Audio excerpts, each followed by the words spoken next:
আসসালামু আলাইকুম। এখনকার সংবাদে আপনাদেরকে স্বাগত জানাচ্ছি। শুরুতেই থাকছে সংবাদ শিরোনাম, এরপরে থাকছে বিস্তারিত সংবাদ। ইসরায়েল ও ফিলিস্তিন প্রশ্নে আরব দেশগুলোর কার কী অবস্থান? গাজায় ইসরায়েলের হামলায় আরও ৫৮ ফিলিস্তিনি নিহত। ভারতে আজ থেকে বিতর্কিত ওয়াকফ আইন কার্যকর। প্রধান উপদেষ্টার সঙ্গে পিটার হাসের নেতৃত্বে মার্কিন ব্যবসায়ী প্রতিনিধি দলের। প্রিয় শ্রোতা, এই ছিল এখনকার মতো সর্বশেষ সংবাদ শিরোনাম। এবারে সরাসরি বিস্তারিত সংবাদে চলে যাচ্ছি। ফিলিস্তিনিদের দাবিগুলোকে আনুষ্ঠানিকভাবে সমর্থন করে আরব দেশগুলো, তবে নিরাপত্তা এবং আঞ্চলিক ও গোষ্ঠীগত উত্তেজনা মধ্যপ্রাচ্যের বিভিন্ন অঞ্চলে থাকা ফিলিস্তিনিদের সঙ্গে দেশগুলোর সম্পর্ক জটিল করে তুলেছে। এতে দেখা দিয়েছে রাজনৈতিক ও সামরিক সংকট। ১৯৪৮ সালে ইসরায়েল প্রতিষ্ঠার সময় অন্তত ৭ লাখ ফিলিস্তিনি নিজেদের ভূখণ্ড ছেড়ে পালিয়েছিলেন বা তাদের চলে যেতে বাধ্য করা হয়েছিল। তখন বিপুল সংখ্যক ফিলিস্তিনিকে আশ্রয় দিয়েছিলেন জর্ডান। এছাড়া ১৯৬৭ সালের আরব দেশগুলোর সঙ্গে যুদ্ধে ইসরায়েলের জয় পাওয়ার পর ইয়াসির আরাফাতের নেতৃত্বাধীন সংগঠন প্যালেস্টাইন লিবারেশন অর্গানাইজেশন জর্ডানে আশ্রয় নেয়। জর্ডান থেকে সীমান্ত পেরিয়ে ইসরায়েলে হামলা চালাতো পিএলও দেশটির তৎকালীন বাদশাহ হুসাইনকেও হুমকি দিয়েছিল। তারা ১৯৭০ সালে বাদশার মোটর শোভাযাত্রায় এলোপাথারি গুলি চালায় বন্দুকধারীরা, তবে বেঁচে যান বাদশাহ। তবে পরে তিনি পাল্টা আঘাত করেন এবং গৃহযুদ্ধ শুরু হয়। তখন হাজার হাজার মানুষ নিহত হন এবং ফিলিস্তিনিদের লেবাননের রাজধানী বৈরুতে পাঠিয়ে দেওয়া হয়।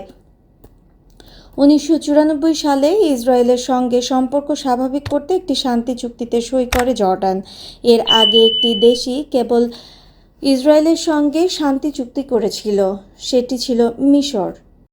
ফিলিস্তিনের গাজায় ইসরায়েলি বাহিনীর হামলায় ২৪ ঘণ্টায় আরও ৫৮ ফিলিস্তিনি নিহত হয়েছেন। আহত হয়েছেন ২১৩ জন। আজ মঙ্গলবার গাজার স্বাস্থ্য মন্ত্রণালয় এ হালনাগাদ তথ্য দিয়েছে।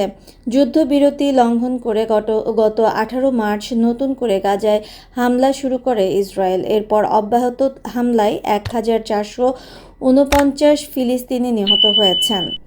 আহত হয়েছেন ৩,৬৪৭ জন। ২০২৩ সালের ৭ অক্টোবর গাজায় হামলা শুরু করে ইসরায়েল। এখন পর্যন্ত ইসরায়েলি বাহিনীর হামলায় ৫০,৮১০ ফিলিস্তিনি নিহত হয়েছেন। আহত হয়েছেন ১,১৫,৬৮৮ জন। গাজার স্বাস্থ্য মন্ত্রণালয়ের বিবৃতিতে বলা হয়, ইসরায়েলি বাহিনীর হামলায় বিধ্বস্ত ভবন ও স্থাপনার ধ্বংসস্তূপে এবং সড়কে এখনও অনেক মরদেহ পড়ে আছে। অ্যাম্বুলেন্স ও উদ্ধারকর্মীরা পৌঁছতে না পারায় এসব মরদেহ উদ্ধার করা যাচ্ছে না। এদিকে ইসরায়েলি বাহিনীর হামলায় আহত ফিলিস্তিনি সাংবাদিক আহমেদ মনসুর মারা গেছেন। গাজার নাসের হাসপাতালের কাছে সাংবাদিকদের অস্থায়ী তাঁবুতে গত সোমবার হামলা চালায় ইসরায়েল। তাঁবুতে আগুন ধরে গেলে তিনি গুরুতর দগ্ধ হন। এ ঘটনায় আরও ২ সাংবাদিক নিহত হয়েছেন। তারা হলেন হেলমি আল ফাকাবি ও ইউসুফ আল খাজানদার। এ ঘটনায় আহত হয়েছেন অন্তত ৮ জন। এদিকে ভারতের মুসলিমদের বিক্ষোভ এবং বিরোধী রাজনৈতিক দলগুলোর তীব্র আপত্তির মধ্যে আজ মঙ্গলবার থেকে বিতর্কিত ওয়াকফ আইন কার্যকর হয়েছে। এরই মধ্যে ভারতের সুপ্রিম কোর্টে এ আইনের বৈধতা চ্যালেঞ্জ করেছে বিভিন্ন রাজনৈতিক দল ও সংগঠন। গত শনিবার ওয়াকফ বিলে সম্মতি দেন ভারতের রাষ্ট্রপতি দ্রৌপদী মুর্মু।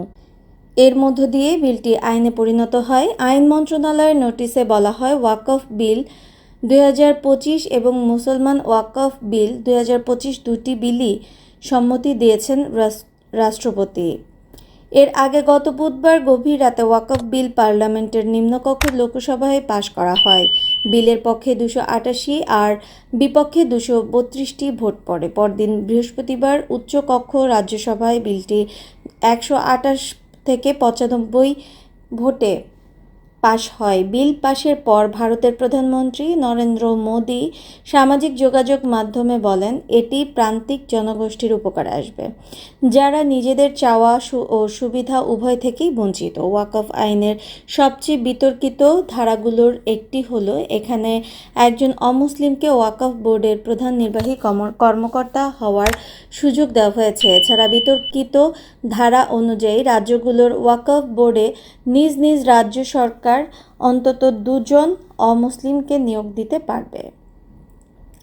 একজন জেলা প্রশাসক ডিসি বিতর্কিত সম্পত্তিকে ওয়াকফ হিসেবে নির্ধারণ বা সরকারের মালিকানায় হস্তান্তর করার ক্ষমতা পাবেন। প্রসঙ্গত, ওয়াকফ সম্পত্তি হলো সেই স্থাবর ও অস্থাবর সম্পত্তি যা আল্লাহর নামে নিবেদিত। পুরনো আইন অনুযায়ী কোনো সম্পত্তি ওয়াকফ ঘোষণার একমাত্র অধিকারী ছিল ওয়াকফ বোর্ড। নতুন আইনে সেই অধিকার দেওয়া হয়েছে জেলা প্রশাসক বা সম পদমর্যাদার কোনো সরকারি কর্মকর্তাকে। ভারতের ওয়াকফ আইন প্রথম পাশ করা হয় 1954 সালে। 1995 সালে সেটি সংশোধন করে ওয়াকফ বোর্ডের ক্ষমতা বৃদ্ধি করা হয়। সেই থেকে বিজেপি অভিযোগ, ওয়াকফের বিপুল সম্পত্তি একটি নির্দিষ্ট গোষ্ঠী ভোগ করছে। এদিকে ওয়াকফ আইন পাশ হতে না হতেই সুপ্রিম কোর্টে এর বিরুদ্ধে মামলা করা হয়েছে। বিভিন্ন রাজনৈতিক দলের পাশাপাশি মুসলিম সংগঠন থেকে মামলা করা হয়। সেই সঙ্গে অল ইন্ডিয়া মুসলিম পার্সোনাল ল বোর্ড জানিয়েছে, এই আইনের বিরুদ্ধে তারা দেশজুড়ে আন্দোলন শুরু করবে। ইতিমধ্যে পশ্চিমবঙ্গ সহ দেশটির বিভিন্ন রাজ্যে বিক্ষোভ হয়েছে। যুক্তরাষ্ট্রের জ্বালানি প্রতিষ্ঠান এক্সেলারেট এনার্জির স্ট্র্যাটেজিক উপদেষ্টা পিটার হাসের নেতৃত্বে দেশটির বিভিন্ন ব্যবসা প্রতিষ্ঠানের প্রতিনিধিরা মঙ্গলবার প্রধান উপদেষ্টা অধ্যাপক মোহাম্মদ ইউনূসের সঙ্গে সাক্ষাৎ করেছেন। রাষ্ট্রীয় অতিথি ভবন যমুনায় এই সাক্ষাৎ হয়েছে। এ বিষয়ে প্রধান উপদেষ্টা ফেসবুক পেজে এক পোস্টে বলা হয়েছে, বাংলাদেশে যুক্তরাষ্ট্রের সাবেক রাষ্ট্রদূত পিটার হাসের নেতৃত্বে যুক্তরাষ্ট্রের বিভিন্ন প্রতিষ্ঠানের একটি প্রতিনিধি দল প্রধান উপদেষ্টার সঙ্গে সাক্ষাৎ করেন। প্রতিনিধি দলে Meta, Visa, Chevron, Uber, MetLife, Mastercard, Boeing এবং ইউএস সয়াবিন এক্সপোর্ট কাউন্সিলের প্রতিনিধিরা উপস্থিত ছিলেন। মার্কিন ব্যবসা প্রতিষ্ঠানগুলোর এই প্রতিনিধি দলে দেশটির সাবেক সহকারী পররাষ্ট্রমন্ত্রী নিশা দেশাই বিসওয়ালও উপস্থিত ছিলেন। মার্কিন ব্যবসায়ী প্রতিনিধি দলের সদস্যরা অর্থনৈতিক সংস্কার এবং বাণিজ্যে অশুল্ক বাধা দূর করার বিষয়ে অন্তর্বর্তী সরকারের সামনে এগিয়ে যাওয়ার কর্মপদ্ধতিকে স্বাগত জানান। যুক্তরাষ্ট্রের কোম্পানিগুলোর প্রতিনিধিরা বাংলাদেশের সঙ্গে একটি শক্তিশালী বাণিজ্যিক ও অর্থনৈতিক অংশীদারিত্ব গড়ে তুলতে অন্তর্বর্তী সরকারের সঙ্গে ইতিবাচক ও গঠনমূলক সম্পর্ক বজায় রাখতে সহায়তার আশ্বাস দেন। প্রধান উপদেষ্টা অধ্যাপক মোহাম্মদ ইউনূস বাংলাদেশের উন্নয়নে আমেরিকান কোম্পানিগুলো যে অবদান রেখেছে সেজন্য প্রতিষ্ঠানগুলোর নির্বাহীদের ধন্যবাদ জানান। বাংলাদেশে ব্যবসা পরিচালনার বাধা দূর করে ব্যবসায় পরিবেশ উন্নয়নে অন্তর্বর্তী সরকারের পূর্ণ সহায়তা আশ্বাস দেন তিনি। প্রিয় শ্রোতা, এই ছিল এখনকার মতো সর্বশেষ সংবাদ। পরবর্তী সংবাদ শোনার আহ্বান জানিয়ে শেষ করছি।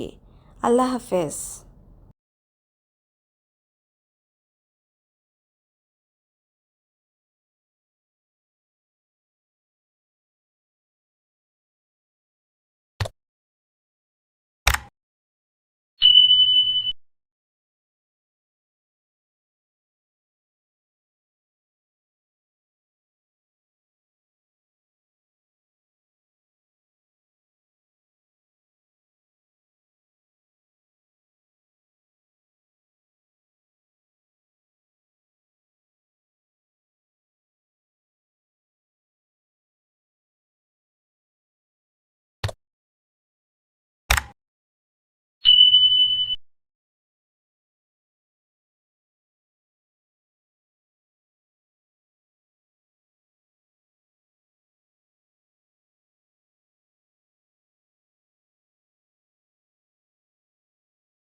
প্রিয় শ্রোতা, ভিডিওটি ভালো লেগে থাকলে চ্যানেলটিতে সাবস্ক্রাইব করুন, লাইক, কমেন্ট, শেয়ার করে চ্যানেলটির সাথে থাকুন। ধন্যবাদ।